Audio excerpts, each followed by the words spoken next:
여러분들 안녕하세요. 오늘도 서양 미술 탐험하기에 대해서 선생님이 설명을 하도록 하겠습니다. 전체적인 흐름 여러분들 잘 기억을 할 텐데 다시 한번 선생님이 전체적인 흐름에 대해서 설명을 해보겠습니다. 그동안에 선생님이 계속 선사시대 미술,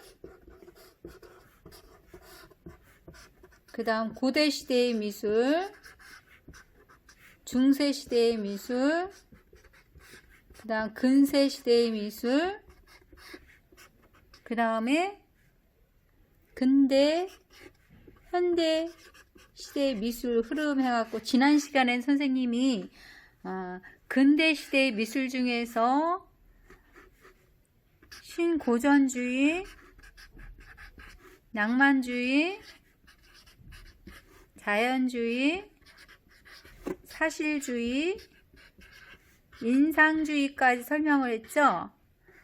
오늘은 선생님이 신인상주의와 후기 인상주의에 대해서 선생님이 설명을 하도록 하겠습니다.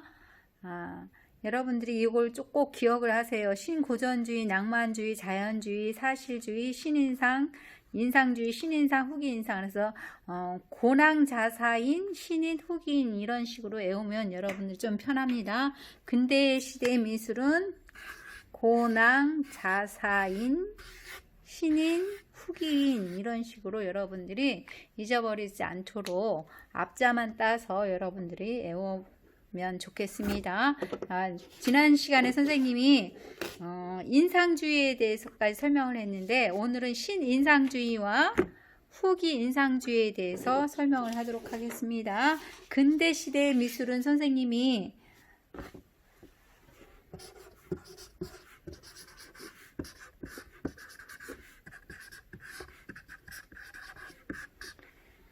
(18세기) 후반에서 19세기의 미술을 근대시대의 미술이라고 설명을 했습니다. 이때 가장 큰 영향을 끼친 게 산업혁명과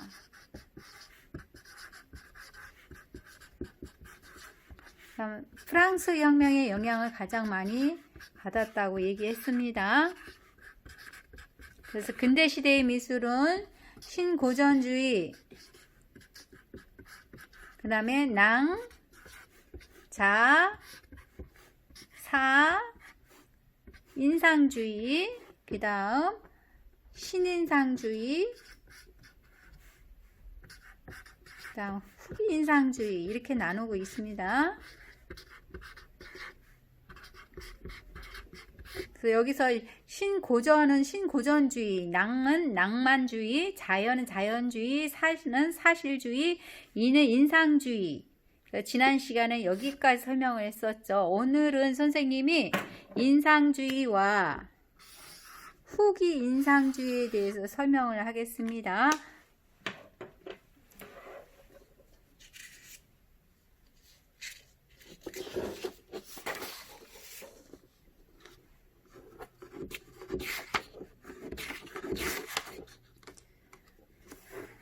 인상주의 화가들의 미술의 특징에 대해서 선생님이 설명을 하겠는데요. 신인상주의 화가들의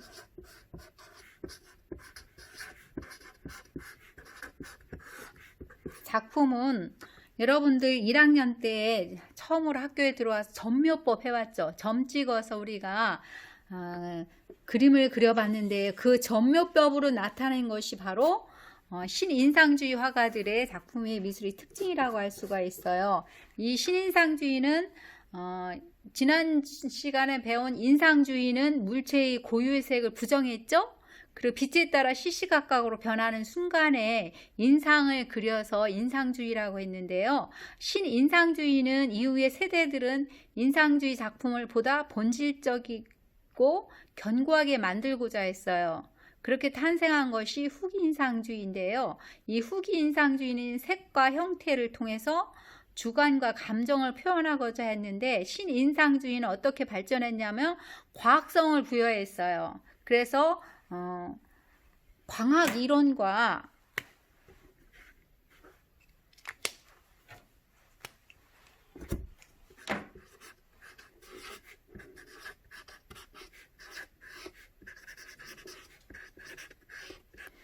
색채 분할 이론.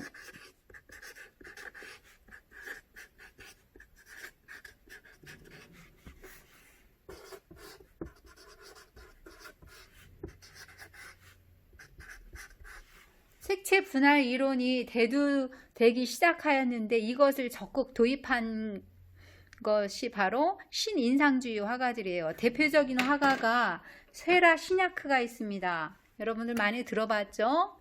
쇠라 시냐크. 화가로는 쇠라 시냐크 같은 화가가 화가에 의해서 발달했습니다. 그래서 신인상주의 용어는 쇠라 작품에서 유래되었어요. 아니에르에서의 물놀이를 보면 평론가가 붙인 이름이에요. 점묘법이라는 기법으로 도전하게 돼서요. 그랑자트 섬에 일요일 오후를 출품하게 돼서 섬에서 여가를 즐기는 모습을 표현한 작품인데요.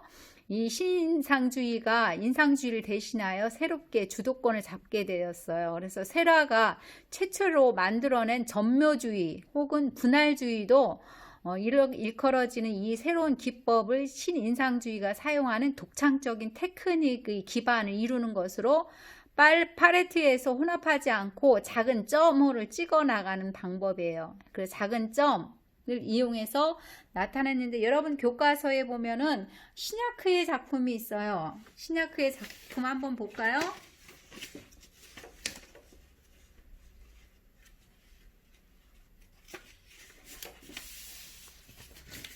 한 개만 보여줄게요. 신인상주의의 이 아침 식사 작품을 보면요, 커다란 캔버스에 무수한 점들을 찍어서 병치시켜서 점묘법으로 표현한 작품이라고 할 수가 있어요. 자세히 보면요, 사실은 여러분들 한번 자세히 볼까요? 점들이 수없이 찍어서 나타난 그림. 그래서 신인상주의 화가들의 작품의 미술의 특징은요, 점을 찍어서 표현을 했어요. 인상주의 화가들은 빛에 따라서 시시각각으로 변하는 그러한 색을 썼죠. 인상을 그렸는데 마네, 모네, 르누아르 같은 화가들이 인상주의 화가들이 대표적인 화가들이라는 거에 반해서 신인상주의 화가들은 이거와 같이 점을 찍어서 나타냈습니다. 그래서 여러분 중학기에 올라와서 처음으로 나타냈던 기법이 이 점묘법이라고 할 수가 있죠. 직접 실기로 해봤으니까 여러분들이 잘 기억을 할 것이라 믿고요. 그 다음 후기인상주의 화가.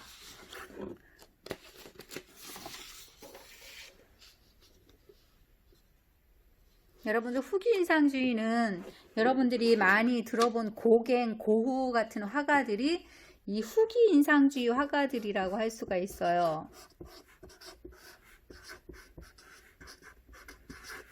이 후기인상주의 화가들은요, 특히 20세기 현대미술에 영향을 끼쳐요. 20세기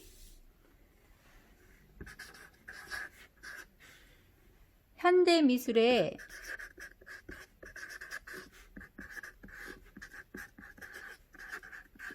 가장 영향을 끼친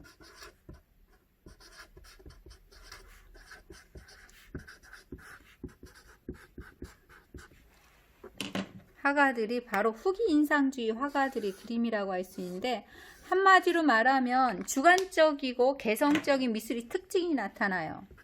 개성적이면서도 주관적이면서도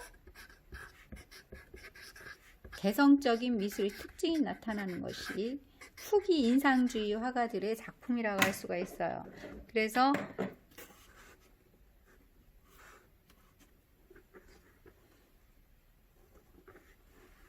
주관적이고 개성적인 미술의 특징이 후기인상주의 화가들의 미술의 특징인데, 20세기 현대미술의 가장 큰 특징이 뭐예요? 내가 생각한 대로 표현하는 가장 개성적이고 주관적인 미술의 특징이 나타나잖아요. 근데 후기인상주의 화가들의 그림도 그렇게 나타나요. 여러분들 저기 작품 볼까요?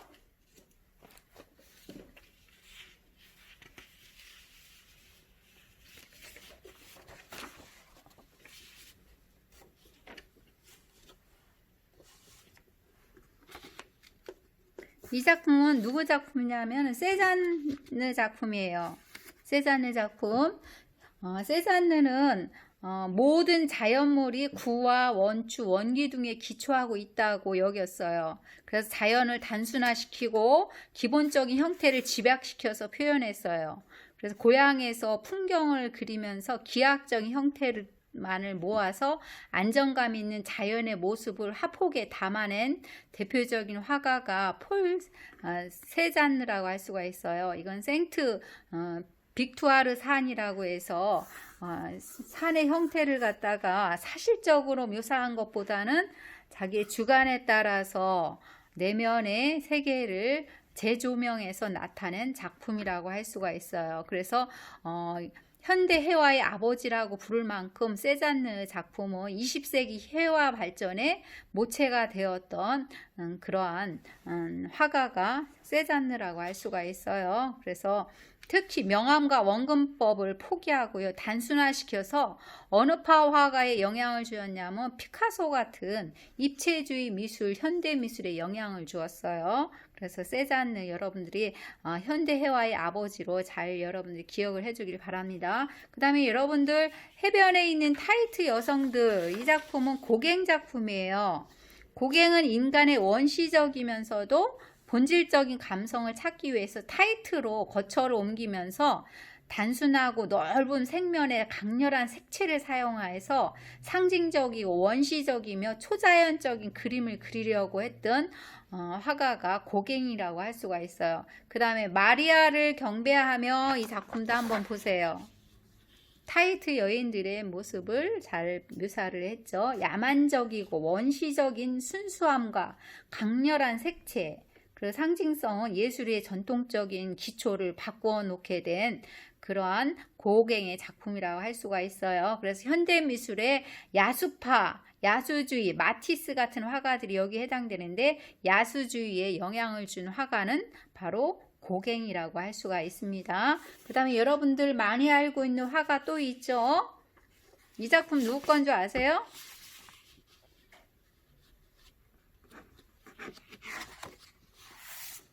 이 작품 여러분들 많이 봤을 거예요. 누구 작품이에요? 고흐의 작품이죠? 고흐의 작품.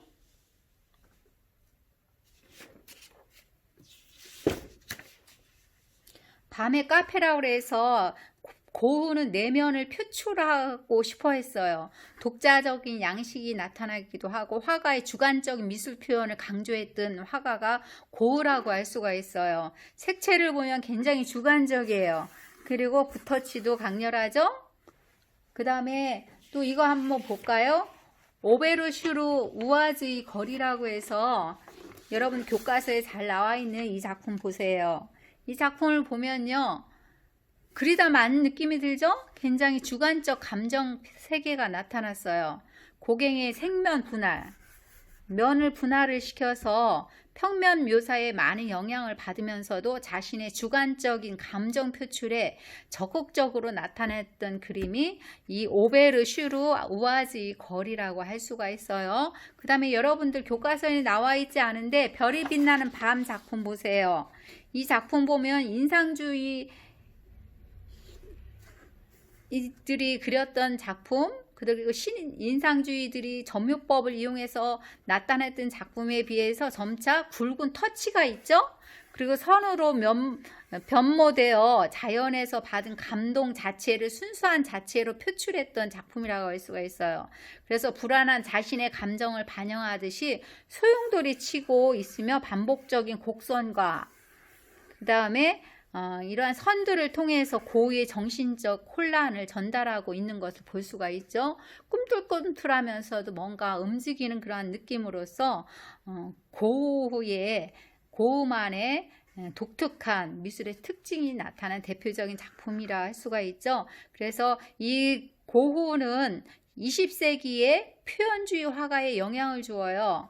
그래서 불안한 내면의 세계를 그림을 그렸던 20세기의 표현파 화가가 있어요. 여러분 잘 알고 있는 뭉크의 절규 있죠? 절규 작품 걸 보면은 보는 사람하고 되게 불안감을 주게 되잖아요. 그거와 같이 고우도 일어난 불안한 내면의 표현을 나타냈던 화가라고 할 수가 있어요. 그 밖에 고우의 방이라든가 까마귀 나는 밀밭 같은 고우의 많은 작품들이 있는데 지금 대표적인 작품들만 여러분들한테 보여줬습니다. 다시 한번 정리를 해볼까요?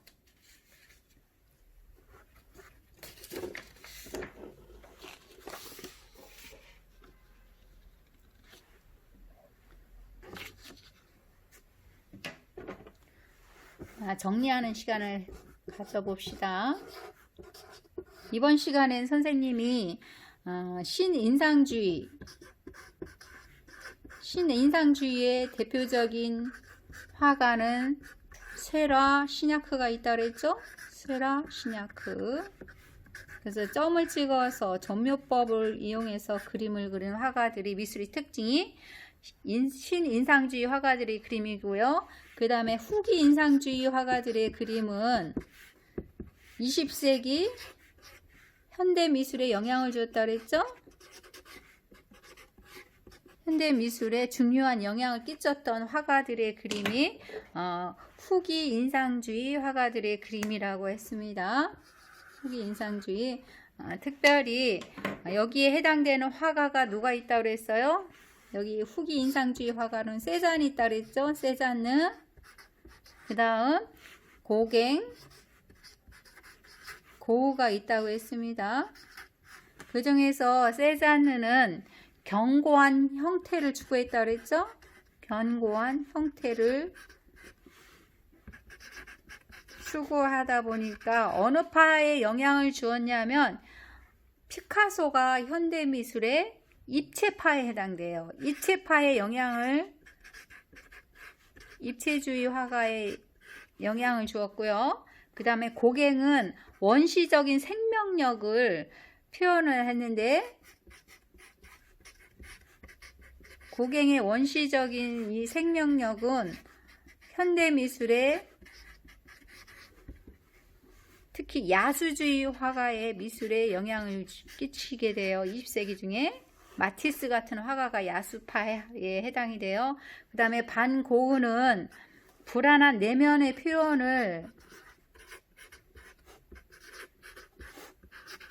내면을 표현했는데 이것은 현대미술의 어느 파? 표현주의. 여기 표현주의 하면은 뭉크의 절규, 뭉크 같은 화가가 여기에 속해요. 그래서 현대미술에 이러한 영향을 끼쳤다. 그래서 후기 인상주의는 20세기 미술에 영향을 주었는데 특히 세잔은 현대미술의 입체주의에 영향을 주었고 고갱은 야수파주의에 영향을 주었고 고흐는 20세기의 표현주의에 영향을 주었다라고 할 수가 있습니다. 여러분 교과서에 80페이지 교과서에 몇 페이지? 80페이지 보면은 교과서 당연히 2예요. 미술교과서 1과 2가 있죠. 2 중에서 80페이지에 보면 지금 설명한 것이 잘 나와 있습니다. 그래서 이번 시간에 신인상주의와 그 다음 후기 인상주의에 대해서 설명을 했습니다. 이상 여기까지 선생님이 강의를 했습니다. 여러분들 과제 1과 2 여러분들이 감상과 그 다음 문제풀이를 해볼 수 있도록 바랍니다. 수고하셨습니다.